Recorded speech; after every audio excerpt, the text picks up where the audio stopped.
Hello everyone, in this video I'll show you the route to the Source of Corruption and how to kill the boss. The Source of Corruption is the final boss of the Cults of Tibia Quest, and the portal of this boss can be found on Feyrist.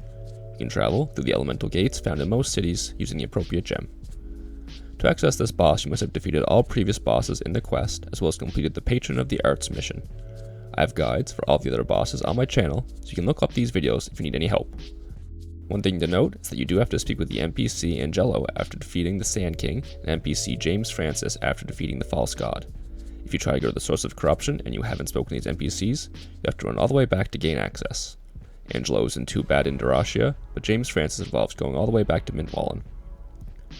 When you've defeated all of the bosses, spoken to the necessary NPCs, and have completed the Patron of the Arts mission, you have to report each of these to the NPC Xarkost on Feyrist.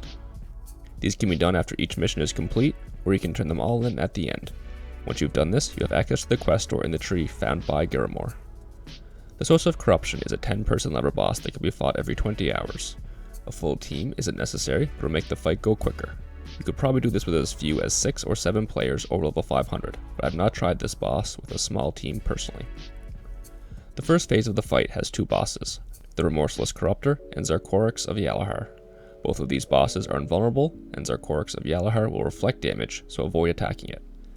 At this point, the knight should take the Remorseless Corruptor, while another player takes Zarcorix of Yalahar. Zarcorix of Yalahar doesn't do much damage, so it can be tanked by a Paladin or even a mage. On each side of this main room, there are stairs leading up to separate rooms on the upper floor.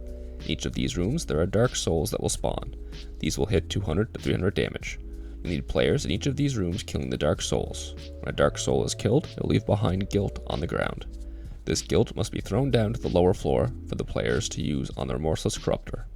You will receive a message, "You have raised the guilt of the Corruptor." When enough guilt has been used, the Remorseless Corruptor will turn into the Corruptor of Souls, which is vulnerable and can be killed. You must keep using guilt on the boss, or it will revert to its invulnerable form. Once the boss is in its vulnerable form, you can focus on killing it, though you will need players still getting guilt from the upper floors at first. These players can come down eventually to help, but if the boss reverts back to the invulnerable form, you have to go upstairs to collect guilt again. Once the Corruptor of Souls is defeated, Zarcorix of Yalahar will also disappear, and the Source of Corruption will spawn. The Source of Corruption doesn't do too much damage. It seems to do around 1000 at most. Just surround this boss and focus on bringing it down. Mages may also want to summon fire elementals here for additional damage. Once you've defeated the Source of Corruption, report back to Xarkost.